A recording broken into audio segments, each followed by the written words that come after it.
2011 में UPA government ने prevention of communal and targeted violence bill 2011 पेश किया था। ये एक ऐसा बिल था जो अगर पास हो जाता तो भारत में अनलिमिटेड हिंदू अब तक मारे जाते। इस बिल को नेशनल एडवाइजरी काउंसिल ने तैयार किया था और इस काउंसिल की अध्यक्ष सोनिया गांधी थी। सांप्रदायिक दंगों को रोकने के लिए लाए गए इस बिल का बीजेपी के साथ साथ शिवसेना, एआईडीएमके, तृणमूल कांग्रेस, आरएसएस, विश्व हिंदू परिषद सहित कई सोशल ऑर्गेनाइजेशन ने भी जबरदस्त विरोध किया था। हमारे साथ शिवसेना और जनता दल यूनाइटेड के नेता भी जुड़ गए। राहुल नार्वेकर जी, ऐसे बिल का मतलब क्या है जिसमें एक सीधी लकीर राज्य और केंद्र के बीच खिंच रही है? सारे संगठनों का आरोप था कि इस बिल के जरिए सरकार धर्म के आधार पर लोगों को बांटने की कोशिश कर रही है। बीजेपी ने इस बिल को सोनिया गांधी का ब्लैक लॉ करार दिया था और यह सच में ब्लैक लॉ ही साबित हुआ। बीजेपी का आरोप था कि prevention of communal and targeted violence bill 2011 देश की हिंदू आबादी के खिलाफ है। इस बिल को जानबूझकर मुस्लिम फेवर और हिंदुओं के खिलाफ तैयार किया गया है। इस बिल के प्रोविजंस ऐसे थे जो साफ तौर पर धर्म और जाति के आधार पर बंटवारा करने वाले थे।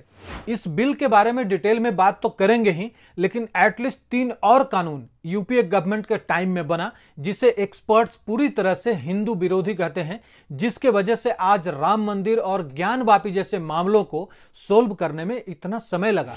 सो चलिए जानते हैं वो कौन सा लॉ है और क्या 2024 में बीजेपी गवर्नमेंट इसे हटा सकती है, और अगर हां तो इसके लिए बीजेपी को क्या करना होगा। सो सबसे पहले prevention of communal and targeted violence bill 2011 की बात करते हैं। देखिए, इस बिल से सबसे बड़ा प्रॉब्लम होने वाला था हिंदुओं को, उन हिंदुओं को जिनकी आबादी भारत में 80% है। देखिए, कहीं भी जब कोई वायलेंस या फिर राइट होता है तो उसके 2 ग्रुप्स होते हैं। वो ग्रुप कोई भी हो सकता है, किसी 2 कास्ट का हो सकता है या फिर 2 कौम का हो सकता है। बट शॉकिंगली इस बिल में ग्रुप का बंटवारा मेजॉरिटी पॉपुलेशन और माइनॉरिटी पॉपुलेशन के आधार पर किया गया था। बिल में धर्म, जाति और भाषा के आधार पर मेजॉरिटी और माइनॉरिटी पॉपुलेशन की पहचान की गई थी। बिल के प्रोविजंस के अकॉर्डिंग अगर किसी इलाके में कोई दंगा होता है तो उसके लिए उस क्षेत्र की मेजॉरिटी पॉपुलेशन को जिम्मेदार ठहराया जाएगा। साथ ही मान लो कि कहीं मेजॉरिटी और माइनॉरिटी पॉपुलेशन के बीच राइट हुआ और माइनॉरिटी पॉपुलेशन वाले लोगों ने राइट का लॉ सूट फाइल किया तो दंगों में उनका रोल वहीं खत्म हो जाएगा। अब मेजॉरिटी पॉपुलेशन वाले उस शख्स की जिम्मेदारी बनती है कि वो खुद को निर्दोष साबित करे जिस पे लॉ सूट फाइल हुआ। इस बिल के मुताबिक अगर हिंदू बहुल इलाके में हिंदू मुस्लिम दंगा होता तो ऐसे में हिंदुओं पर जिम्मेदारी होती कि वो खुद को निर्दोष साबित करे।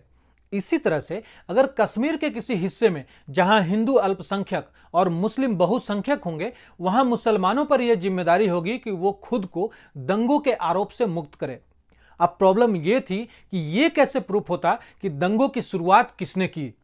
हो सकता था कि मुस्लिम मेजॉरिटी वाले इलाके में हुए राइट में 100% गलती हिंदुओं की हो, या हिंदू मेजॉरिटी वाले इलाके में हुए दंगों में पूरी गलती मुस्लिमों की होती।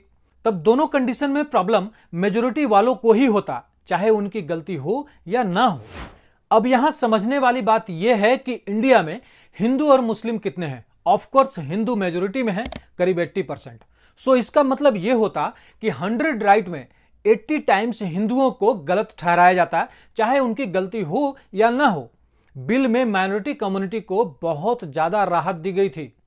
इसीलिए उस वक्त अरुण जेटली ने एक कॉलम में इस बिल के बारे में लिखा था कि बिल का ड्राफ्ट इस परसेप्शन को जन्म देता है कि कम्युनल डिस्टर्बेंस सिर्फ मेजॉरिटी कम्युनिटी के सदस्यों के ओर से ही की जाती है। माइनॉरिटी कम्युनिटी के लोग ऐसा कभी नहीं करते। वैसे इस बिल को 2002 के गुजरात दंगों को ध्यान में रखकर बनाया गया था, जिसे 2004 के लोकसभा चुनाव में इस बिल का वादा कांग्रेस पार्टी ने अपने मैनिफेस्टो में किया था। एक्सपर्ट्स का मानना है कि सिर्फ 2002 के दंगों को ध्यान में रखकर ऐसा बिल बनाना कांग्रेस की बेवकूफी थी। अगर हर दंगे के लिए बहुसंख्यक आबादी को ही जिम्मेदार मान लिया जाए तो क्या 1992 और 1993 के मुंबई दंगों के लिए हिंदू आबादी ही जिम्मेदार है? इतना ही नहीं, शॉकिंग तो यह था कि इस बिल के सेक्शन 7 के अकॉर्डिंग दंगों की स्थिति में मेजॉरिटी पॉपुलेशन की महिला के साथ रेप होता तो इस बिल के मुताबिक वो अपराध की श्रेणी में नहीं आएगा। बहुसंख्यक आबादी की महिला इस बिल के मुताबिक उस समूह में नहीं आती जहां पर दंगा हुआ, इसीलिए आईपीसी के तहत मामला रेप का होगा, लेकिन इस कानून के मुताबिक नहीं।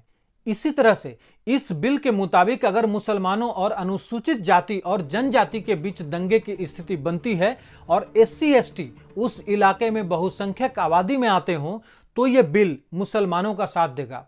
ऐसे में एससी एसटी एक्ट इनइफेक्टिव हो जाएगा। यूपीए 1 के टाइम 2005 में पहली बार इस बिल का ड्राफ्ट तैयार हुआ था, लेकिन इसकी काफी क्रिटिसिज्म हुई। इसके बाद 2011 में इसे फिर से लाया गया। 2014 में इस बिल पर संसद में जबरदस्त बहस हुई और बीजेपी के जबरदस्त विरोध के बाद यूपीए ने इस बिल को वापस ले लिया। बड़ी खबर आपको बता दें, prevention of communal violence bill के खिलाफ मोदी ने मोर्चा खोल दिया और इस सिलसिले में मोदी ने प्रधानमंत्री को चिट्ठी भी लिखी है और इसके समय पर संदेह जताया है। सांप्रदायिक हिंसा विरोधी बिल पर आखिर इतना बवाल क्यों मचा है? इसमें क्या है जिसको लेकर केंद्र और राज्य की सरकारें आमने सामने हैं? इस वक्त देश में सबसे ज्यादा चर्चा प्लेसेस ऑफ वर्शिप एक्ट 1991 यानी पूजा स्थल कानून की हो रही है। लेकिन क्या है प्लेस ऑफ वर्शिप एक्ट और क्या कहते हैं इसके प्रोविजन, आइए जानते हैं। 1991 में लागू किया गया यह प्लेस ऑफ वर्शिप एक्ट कहता है कि 15 अगस्त 1947 से पहले एग्जिस्टेंस में आए किसी भी धर्म के पूजा स्थल को किसी दूसरे धर्म के पूजा स्थल में नहीं बदला जा सकता। अगर कोई इस एक्ट का उल्लंघन करने का प्रयास करेगा तो उसे जुर्माना और 3 साल तक की जेल भी हो सकती है। यह कानून पूर्व कांग्रेस प्रधानमंत्री पीवी नरसिंह राव 1991 में लेकर आए थे। यह कानून तब आया जब बाबरी मस्जिद और अयोध्या का मुद्दा पीक पर था। इस एक्ट के सेक्शन 2 के अकॉर्डिंग 15 अगस्त 1947 में मौजूद किसी धार्मिक स्थल में चेंज को लेकर कोई पिटीशन कोर्ट में पेंडिंग है तो उसे क्लोज कर दिया जाएगा। सेक्शन 3 के अकॉर्डिंग किसी भी रिलीजियस प्लेस को पूरी तरह या फिर पार्शियली किसी दूसरे रिलीजियस प्लेस में बदलने की परमिशन नहीं है। सेक्शन 5 में प्रोविजन है कि यह एक्ट राम जन्मभूमि बाबरी मस्जिद के मामले और इससे संबंधित किसी भी लॉसूट, अपील और प्रोसीडिंग पर लागू नहीं करेगा। अब सबसे बड़ा सवाल जिसका जवाब आप कमेंट करना कि यह कानून तब क्यों बनाया गया जब राम मंदिर मूवमेंट अपने हाइट पर था। अगला है वक्फ बोर्ड एक्ट 1995। सबसे पहले तो यह जान लीजिए कि वक्फ बोर्ड के पास भारतीय सेना और रेलवे के बाद सबसे ज्यादा जमीन है, यानी वक्फ बोर्ड देश का तीसरा सबसे बड़ा जमीन मालिक है। वक्फ मैनेजमेंट सिस्टम ऑफ इंडिया के अकॉर्डिंग देश के सभी वक्फ बोर्डों के पास कुल मिलाकर 8,54,509 प्रॉपर्टीज हैं, जो 8 लाख एकड़ से ज्यादा जमीन पर फैली है।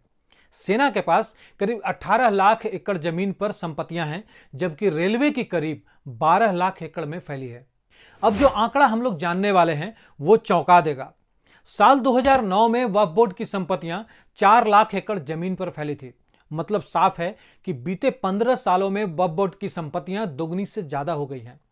अब आप भी जानते हैं कि जमीन का विस्तार तो होता नहीं, फिर वक्फ बोर्ड के हिस्से जमीन का इतना बड़ा हिस्सा इतनी तेजी से कैसे जा रहा है। अब सवाल यह है कि कैसे बढ़ रहा है वक्फ बोर्ड की जमीन का रकबा। देखिए, वक्फ बोर्ड देश भर में जहां भी कब्रिस्तान की घेराबंदी करवाता है तो उसके आसपास की जमीन को भी अपनी संपत्ति करार दे देता है। अवैध मजारों और नई नई मस्जिदें बनाई जाती हैं और इन मजारों और आसपास की जमीनों पर वक्फ बोर्ड का कब्जा हो जाता है। चूंकि 1995 का वक्फ एक्ट कहता है कि अगर वक्फ बोर्ड को लगता है कि कोई जमीन वक्फ की संपत्ति है तो यह साबित करने की जिम्मेदारी उसकी नहीं बल्कि जमीन के असली मालिक की होती है कि वो बताए कि कैसे उसकी जमीन वक्फ की नहीं है। देखिए, 1995 का कानून यह जरूर कहता है कि किसी निजी जमीन पर वक्फ बोर्ड अपना दावा नहीं कर सकता, लेकिन सवाल यह है कि यह तय कैसे होगा कि संपत्ति निजी है। तो जवाब पहले ही दे चुका हूं कि अगर वक्फ बोर्ड को सिर्फ लगता है कि कोई संपत्ति वक्फ की है तो उसे कोई दस्तावेज या सबूत पेश नहीं करना है, बल्कि सारे कागज और सबूत उसे देने होंगे जो अब तक दावेदार रहा है। और ये कौन नहीं जानता कि कई परिवारों के पास जमीन का पुख्ता कागज नहीं होता है। वक्फ बोर्ड इसी का फायदा उठाता है क्योंकि उसे कब्जा जमाने के लिए कोई कागज नहीं देना होता। अब वक्फ बोर्ड के फाउंडेशन की कहानी भी बड़ी इंटरेस्टिंग है। 1947 में आजादी मिलने के साथ भारत के बंटवारे से पाकिस्तान नया देश बना। तब जो मुसलमान भारत से पाकिस्तान चले गए उनकी जमीनों को वक्फ बोर्ड संपत्ति घोषित कर दी गई। एक रिपोर्ट के अकॉर्डिंग 1950 में हुए नेहरू लियाकत समझौते में तय हुआ था कि डिस्प्लेस्ड होने वालों का भारत और पाकिस्तान में अपनी अपनी संपत्तियों पर अधिकार बना रहेगा, वो अपनी संपत्ति बेच सकेंगे। लेकिन कुछ रिपोर्ट्स के अकॉर्डिंग पाकिस्तान में हिंदुओं की छोड़ी जमीनें, उनके मकानों और दूसरे संपत्तियों पर वहां की सरकार या स्थानीय लोगों का कब्जा हो गया। बट भारत के तत्कालीन प्रधानमंत्री जवाहरलाल नेहरू ने कहा कि यहां से पाकिस्तान गए मुसलमानों की संपत्तियों को कोई हाथ नहीं लगाएगा और जो मालिकों द्वारा साथ ले जाने, बेच दिए जाने के बाद जो संपत्तियां बच गई उन्हें वक्फ की संपत्ति घोषित कर दिया गया। 1954 में वक्फ बोर्ड का गठन हुआ और यहीं से भारत के इस्लामीकरण का एजेंडा शुरू हुआ। साल 1995 में पीवी नरसिम्हा राव की कांग्रेस सरकार ने वक्फ एक्ट 1954 में मॉडिफिकेशन किया और नए नए प्रोविजंस जोड़कर वक्फ बोर्ड को अनलिमिटेड पावर दे दी। वक्फ एक्ट 1995 का सेक्शन 3R के अकॉर्डिंग कोई संपत्ति किसी भी उद्देश्य के लिए मुस्लिम कानून के मुताबिक पाक, मजहबी या चैरिटेबल मान लिया जाए तो वह वक्फ की संपत्ति हो जाएगी। वक्फ एक्ट के आर्टिकल 40 के अकॉर्डिंग यह जमीन किसकी है यह वक्फ का सर्वेयर और वक्फ बोर्ड तय करेगा।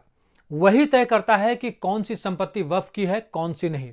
इस असेसमेंट के 3 बेस होते हैं। पहला, अगर किसी ने अपनी संपत्ति वक्फ के नाम कर दी।